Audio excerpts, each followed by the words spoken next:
Hello, how is everyone?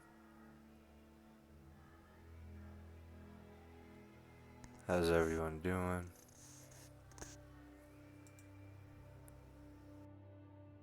Talk about myself a lot today. Not sure why. Actually, I do know why. I had a therapist appointment earlier today, and it got me feeling vocal. I always feel different after every session. I always feel different. Let's see how we're doing here. I'm gonna stock up on these. I don't know if you guys can tell, I asked ChatGPT what the optimal settings for my the Hunter might, and I've applied them.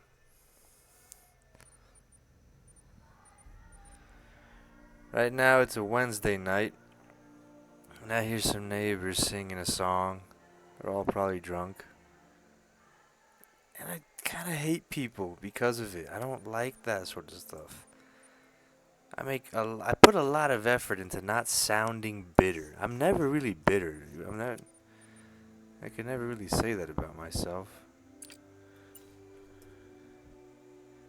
People think I'm bitter. I get that impression from people a lot. They try to cheer me up, but I'm not really complaining about anything. I'm just describing things that I don't like, that are thankfully far away.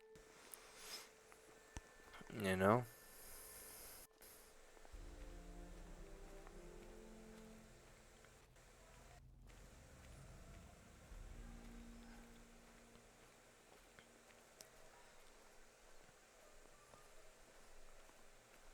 The hardest thing for me with people is don't change. That's a big fear of mine. I remember being in high school and just kind of, no matter what I would say I didn't like, no one ever told me change something, you know? Ooh, huh? Most of what I got from people was, try harder, push through it. Motivational sort of talk, and that's kind of that could put someone into a depression and keep them there. And I realized that after a while. Okay, let's see here. Let's see if you can get close and use a shotgun on this boy here or girl.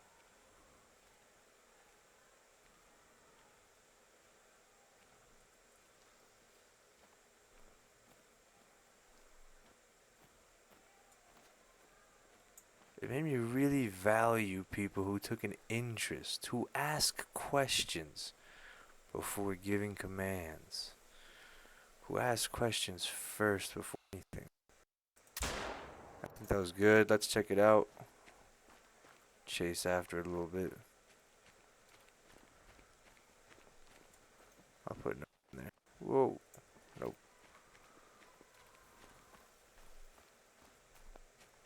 That looks like that was about it for it. Okay. It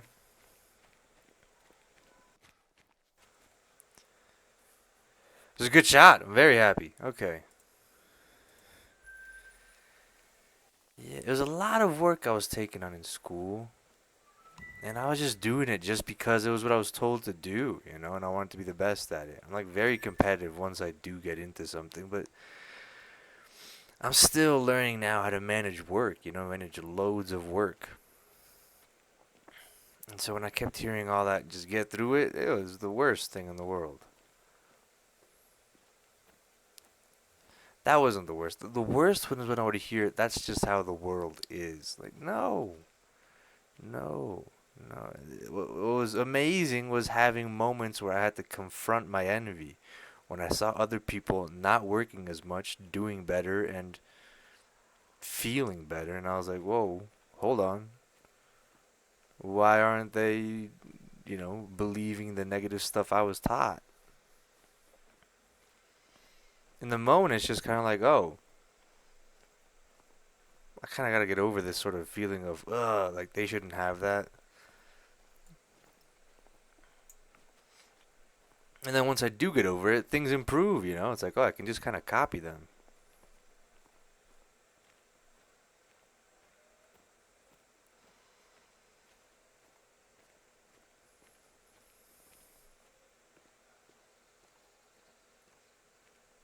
Ooh, okay.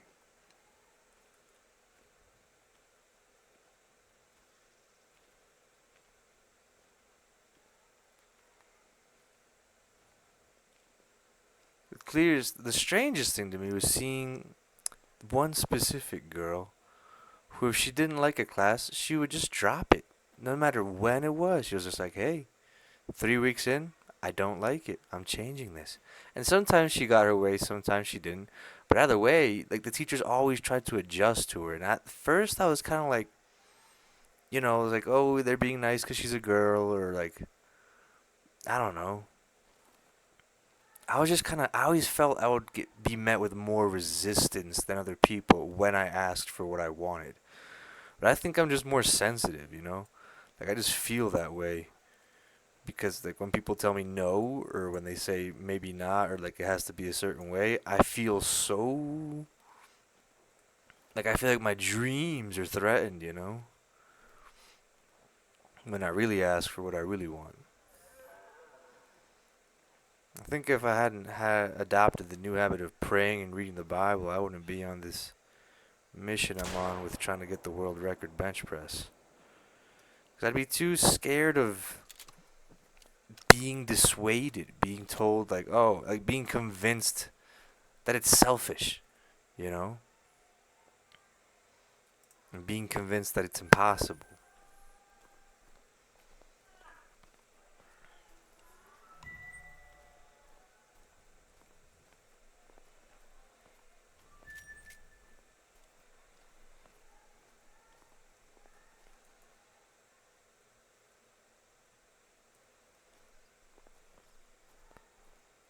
The particular song my neighbors are singing right now was one that was very popular around the people. That's my grandma. Esta mañana.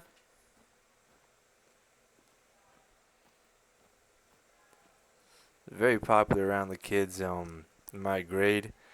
And I sang it a couple times with them at parties and stuff because I was like, oh wow, everyone's excited about it. But then it was just what they would do at every party, and I got so tired of it. It's weird. It's weird wanting to connect and the strange conflict between the social urge, and the biological urge to connect with people. Um, and feeling guilty about it, and then not enjoying it when you do finally get it. It's like, is this all you guys do? Is this, you just sing the same song every weekend, get drunk every weekend?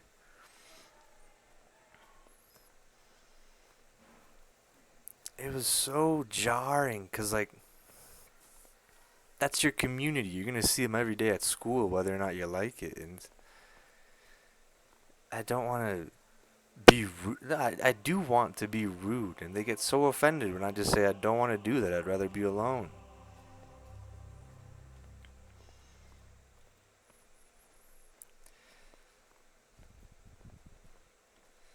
I think that goes for most people.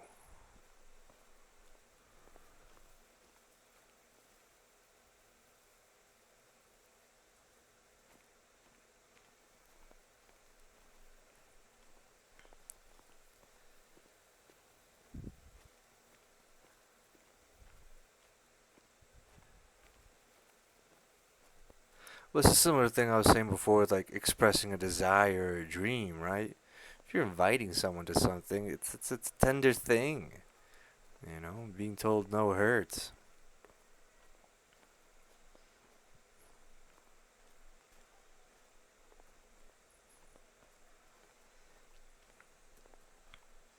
There should be better ways of doing things, right? That's the most beautiful thing I've found in the church community among like fathers and priests is they are dedicated and devoted to people's hearts. They they they see heartbreak as a societal issue the same way a politician might look at unemployment. It's like, no, like we have to solve this.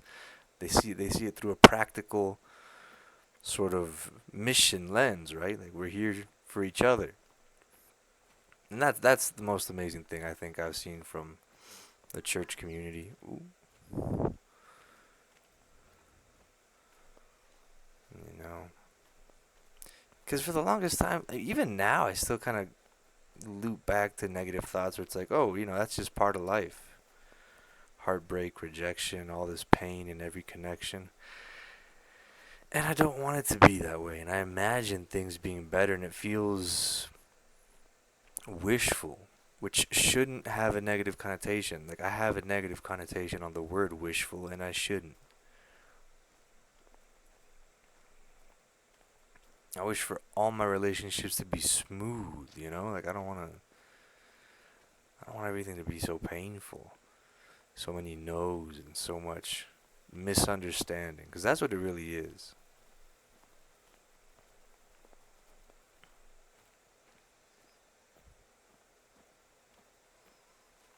It's such a beautiful game. Okay, okay. Heard something.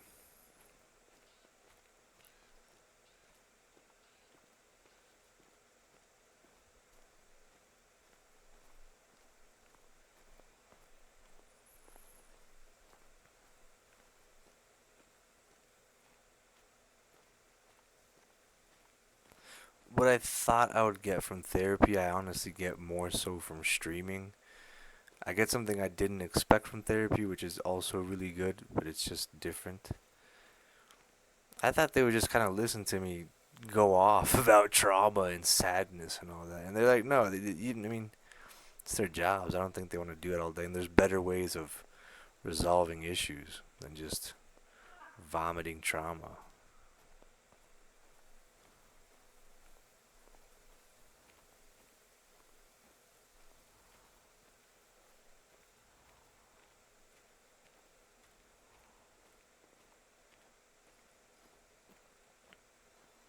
We as a species are getting better at things, and that throws off everything that existed before.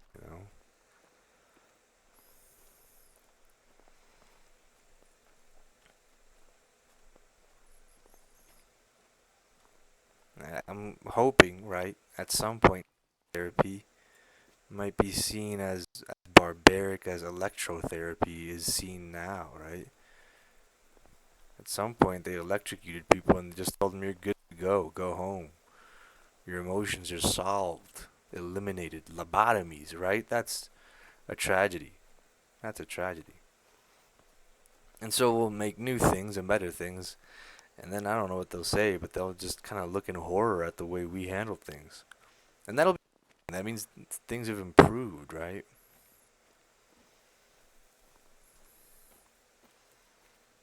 Who knows?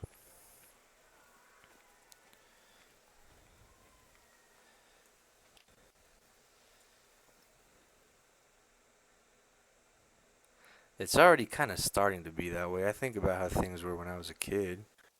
And my parents, I can't judge them, right? I wasn't in their position, but parenting style is much better now.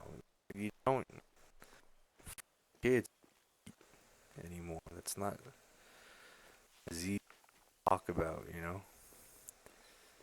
People talk about, complain about cocoa melon now. I think that's a good thing to complain about, right?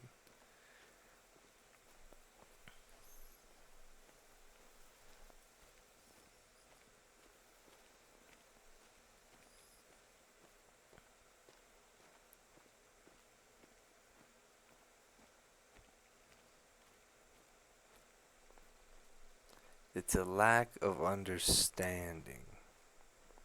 Some people were patient with me, and even then, like, it didn't feel right. You know what I mean? It's such a strange feeling when you kind of finally recognize humility in someone else's eyes, genuine kindness, and genuine interest in your good in someone else. So, I don't know. The solution I was always given to kind of feeling needy and need and love was to give, right? And that does work, but I still want love. I don't want to just focus on giving all the time. It's not like I'm not being given love. Like, that's an impossibility, right? God loves us all. I guess, I don't know, I'm picky. I'm picky. And I feel insulted when people don't change. When I say how I feel, when I say what I want, and people just don't change. Makes me feel ignored.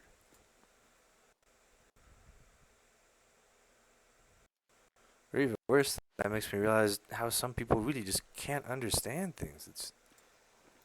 I don't think that's true, actually. I don't know. I don't know. I've talked to my grandma about what streaming is about 3 times now. You know, I hope God grants me patience to explain it as many times as is necessary. Really, it's kind of a scary feeling to think there may just be a barrier you never get over in a relationship. They might just never understand. That's a big thing for me. Yeah, it's nice to put into words now. That's kind of, I think, at the root of a lot of things. I feel like things are easy when I'm on my own. And when I try to communicate how easy things can be, people feel insulted, right? It can come off as pride if you're not careful, right? It can come off as pride if you're not careful communicating an easier solution.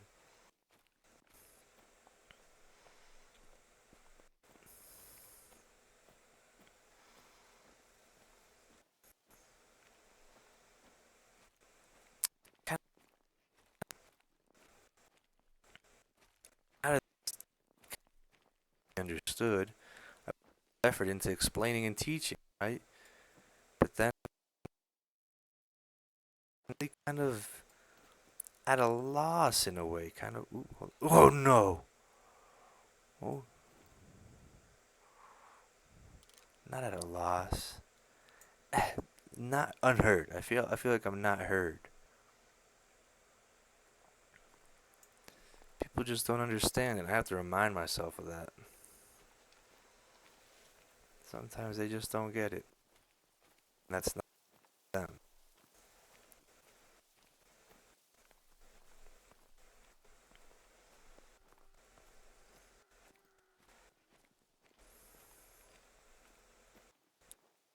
Let's see here.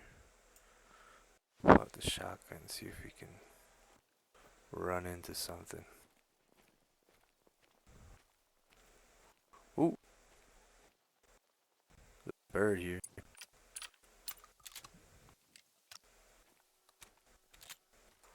Come on. Did I get it? Nope.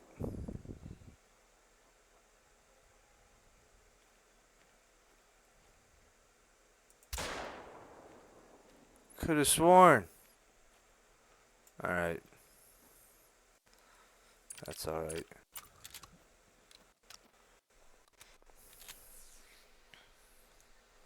Miscommunication.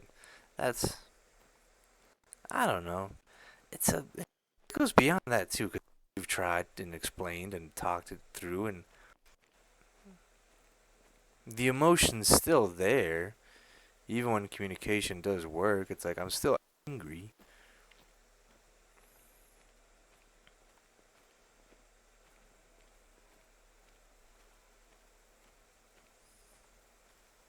I'm angry because it feels like they don't like you don't try, right? It's when someone doesn't understand my, I don't know.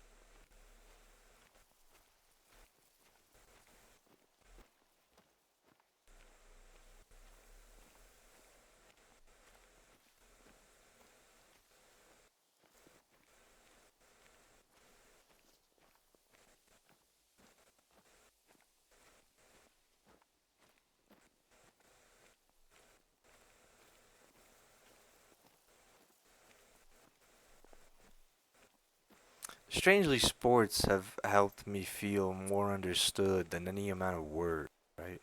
People seeing me make an effort and feeling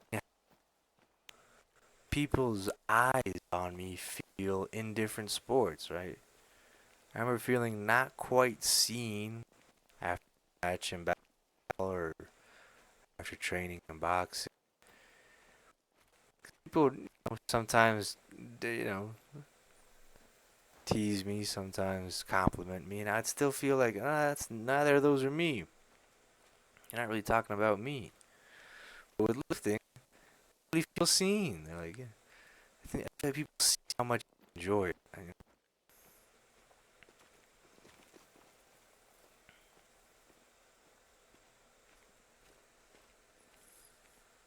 I think that's just it. It's just enjoying communication more. That must be it. Enjoying the words I speak more.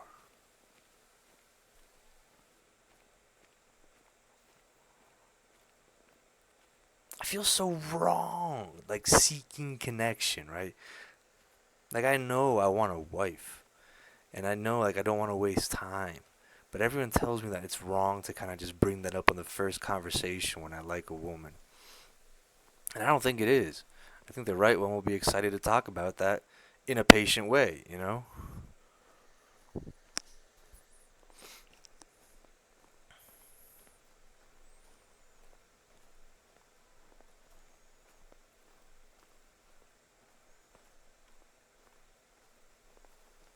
And I feel like I'm always told to settle. My parents only ever recommend ugly women, man. And I think it's just different taste in all honesty, but really, I don't. I feel offended every time they recommend someone to me. Not every time, but a lot. It's horrible. It feels horrible.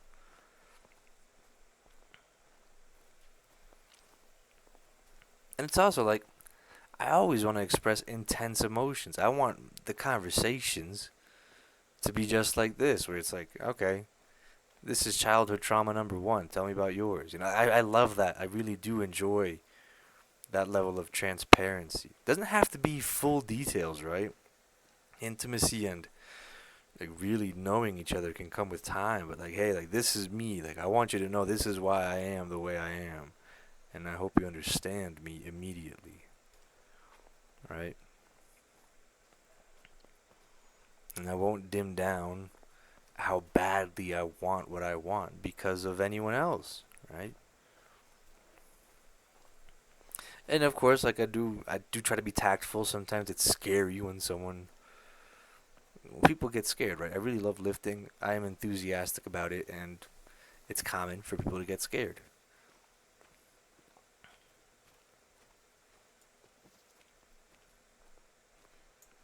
I don't know.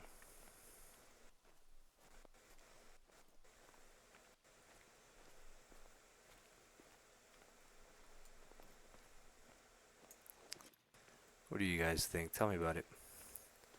Comment below.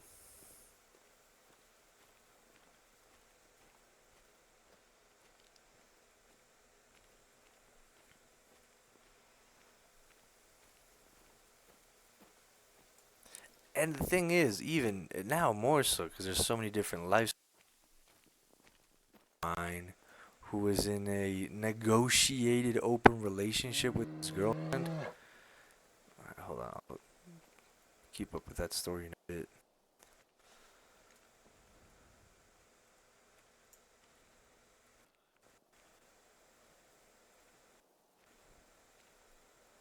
He was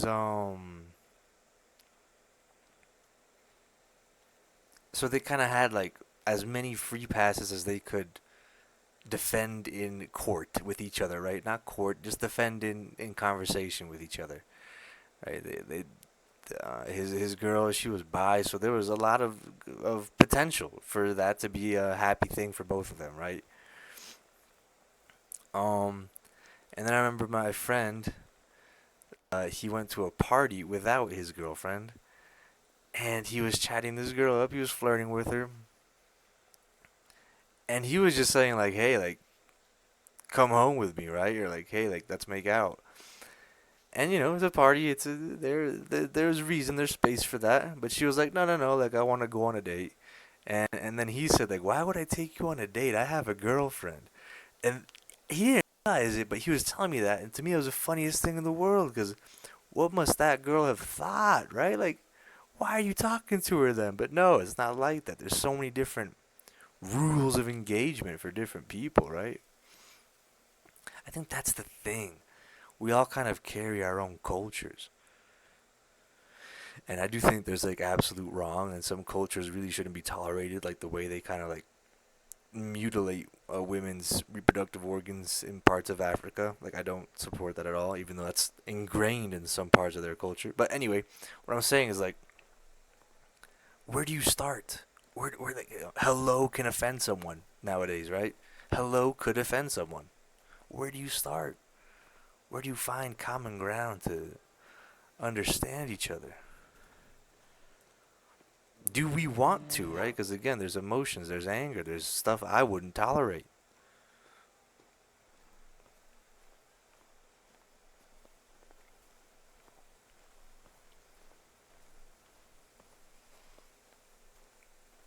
For me, that's where faith comes in, right? Lord Jesus, help me connect and communicate with the right people, with the people you've chosen for me. You got better taste than I do, Lord Jesus. He's got immaculate taste, by the way. Really. God has good taste.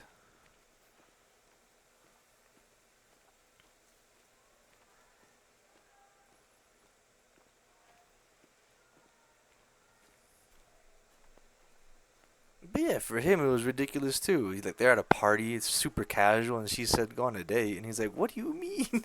He's a, right?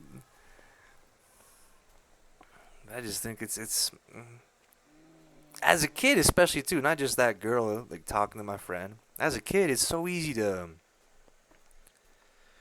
kind of perceive a horrendous picture of what adult life is just because of the way people talk about it, right? You kind of get that and you realize it doesn't have to be what you might have thought it was. It doesn't have to be hard if you work hard, right? Like it doesn't have to be. I don't know. I'm convinced it doesn't have to be anything you don't want it to be, right?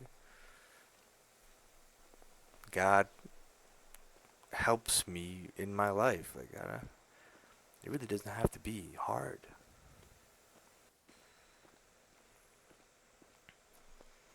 But yeah, so common misunderstandings.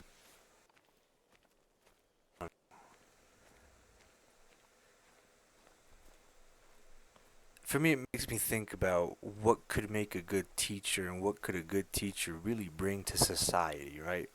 Because you think about what what sort of vision a growing teen brings into the world, right? A young adult, someone shaping themselves, what sort of vision they bring into the world. That's heavily influenced by their teachers. And then how do you teach that? Having your own problems, having your own shortcomings, right? Your own prolonged adolescence. No one's fully mature, right? Only Jesus. It's I don't know. I think the word role model is kind of ridiculous and also necessary, right? Impossible to not have role models. We need role models. But then who? And how do we agree on that? Again, I say Jesus. I really I couldn't think of anyone else. Something about faith itself, right? Because I have my own, I guess, I think childish view on his story. Like for me, I could complain, right? Like it's not my favorite action movie. It's the story of a man saving us all, but still, it's not my favorite action movie. You know what I mean? Even now, I still kind of resist the thought of criticizing Jesus for dying, for not fighting back. He didn't have to. He did win in the truest way, right? He won in love for us all. And he came back. He conquered death. But it still frustrates me, and I hope it's not pride, but I do think it is pride, right? The fact that he just kind of took beating.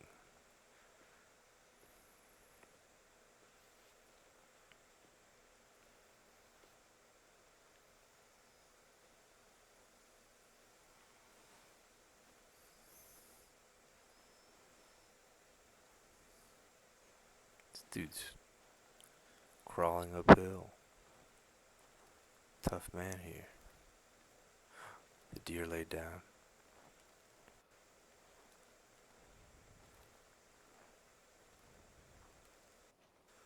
I'm getting a better angle here, trying to get the broadside. Make sure we have buckshot loaded.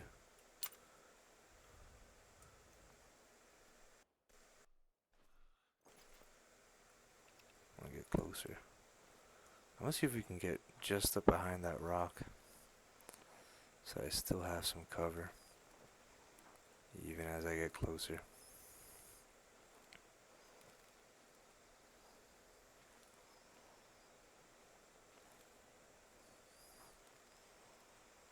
I think the trick here is to stand all the way up and then shoot quickly. So I'm going to do just that.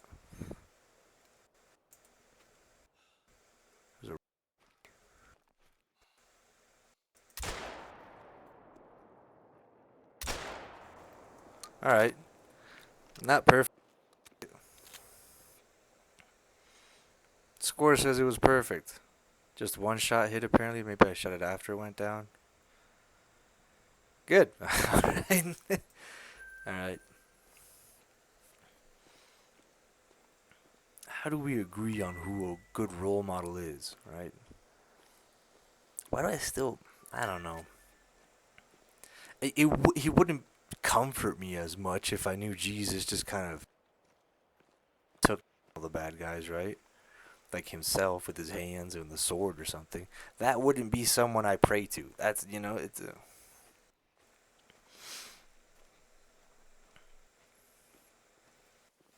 That would be pride. Reason for all that. That wouldn't be pride.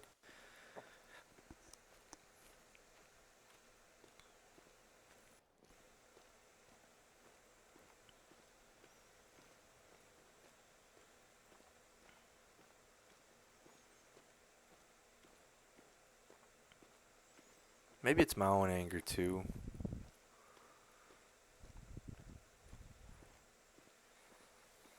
I don't know. I do not understand all the way.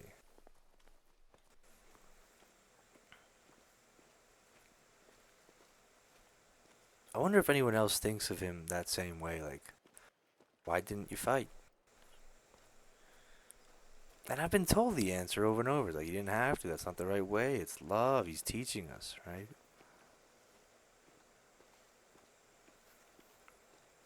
I'm not satisfied with those answers.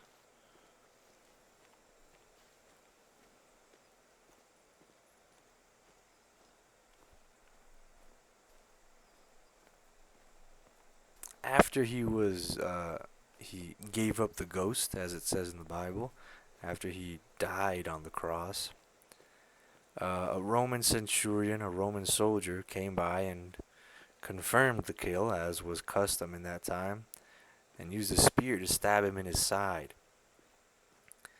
And what I've heard is that the blood and water came out, as is well documented, and it poured a little bit, it kind of sprinkled into this Roman soldier's eyes and healed his eyes of a kind of a degrading affliction he had where he was losing his vision. And that Roman centurion, his name was Longinus, and then he said, wow, this guy truly was the Son of God. And truly is. He didn't know he truly is. He would come back. I don't think he knew that, but maybe he did. Anyways, after that he becomes a saint, and the rest of his life as a saint is pretty well documented from what I know. Saint Longinus. And that kind of goes even further, right? The forces that were after it coming, like, that were taking his life from him, are healed by his death as well. and he's not angry about it. Or I assume he just, I don't know how what Jesus' emotions are like. I really don't know. And,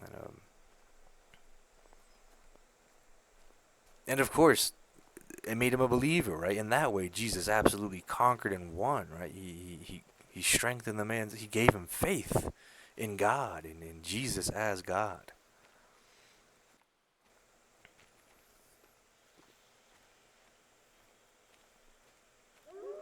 And as much as it's easy to, no, it's not easy. As much as I can acknowledge and recognize the teachings I've been taught and how grand and supreme Jesus truly is, I relate more to Longinus. I relate more to that sort of goofy, like, I was wrong. Like this guy really just did this to me. I relate way more. I don't know what that really means to me, right?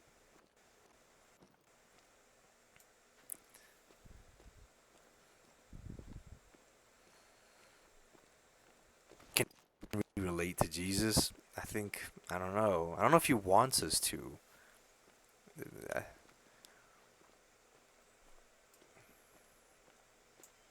I've heard that he wants us to talk to him as a friend. I've heard some priests say that. And with my friends, I wouldn't really say I relate to them the way I relate to figures in art, but I connect with them through challenging each other. Like we that's kind of how my strongest friendships last and continue, right? Even now, and if God allows, for as long as I live. Like, I really don't understand them sometimes, and I tell them that's weird or not. That's weird. It's like, hey, why are you doing that? And then like, why do you do this? And that feels, I don't know, like there's something to engage with within each other.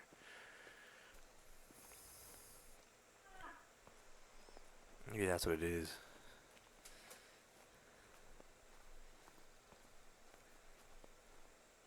I think of Longinus and I think of myself in a way, and people I played sports with, which weren't really my friends. I couldn't connect with them, but I really related to them. I really understood them, I feel, and I feel like they were kind of living through the same sort of path I was in a way. But we wouldn't hang out. I wouldn't have enjoyed hanging out as much as I do with my friends who challenge me and are very different to me.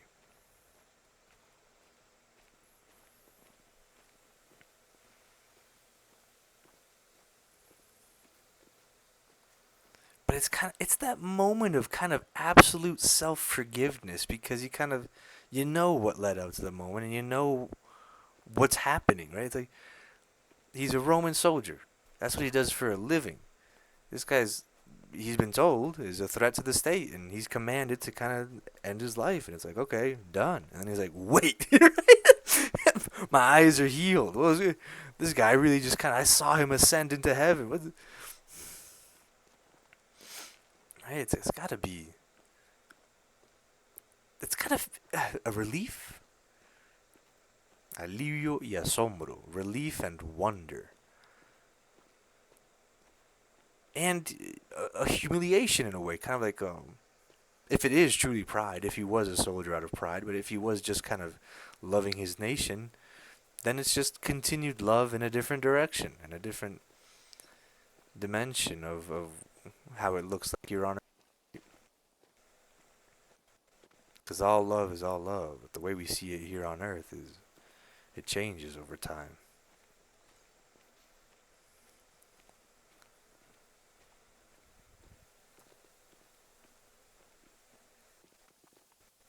Let's take a look here. That's what I relate to. It's just like the absolute acceptance of the truth, recognition of whoa, that that's someone honest. I feel like that's a sign of honesty. That's sort of like, oh well, the ability to feel wonder. That's honesty, and not that's not it's just genuine. Hey, whoa, okay, that reaction.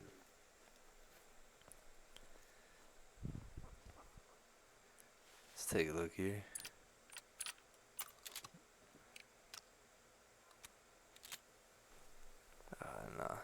got away. You know, I'm not crazy about the birds. I really get like a feeling of satisfaction from the deer. The birds, not so much.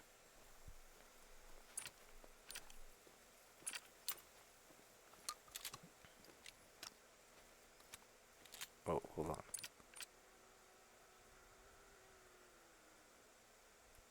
All right.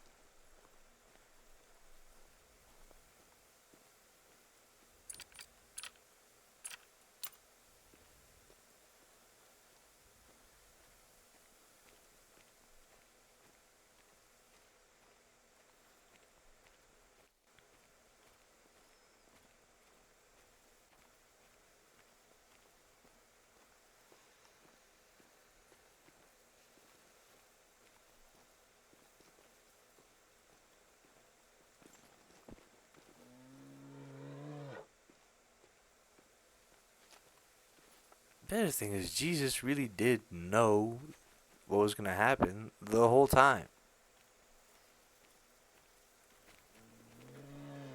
How do you relate to that, right? How do I connect to that?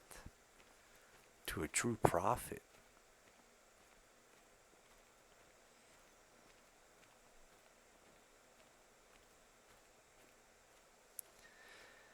I ask the question, I immediately feel like I get the answer. I think I do, or I imagine and remember love and very loving relationships and how easy it becomes to understand and know people with that in that space, right?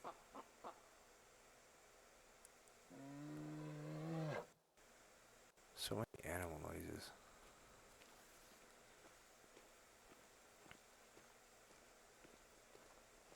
Even with a sense of humor, right? I feel like I laugh with my friends and it becomes easier to read people and know what's gonna happen or what they're gonna do.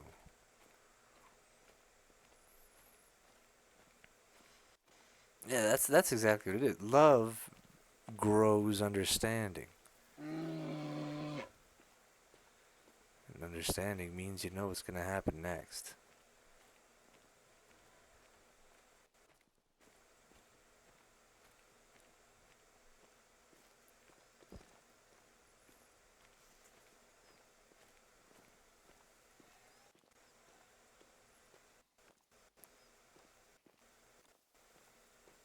I imagine he felt some kind of a cosmic giggle throughout it all, right?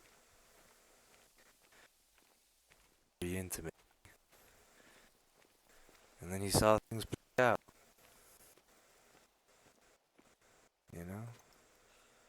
Imagine it's like watching a kid, when you're watching a dog return to its vomit, right? That's how it is when we return to sin.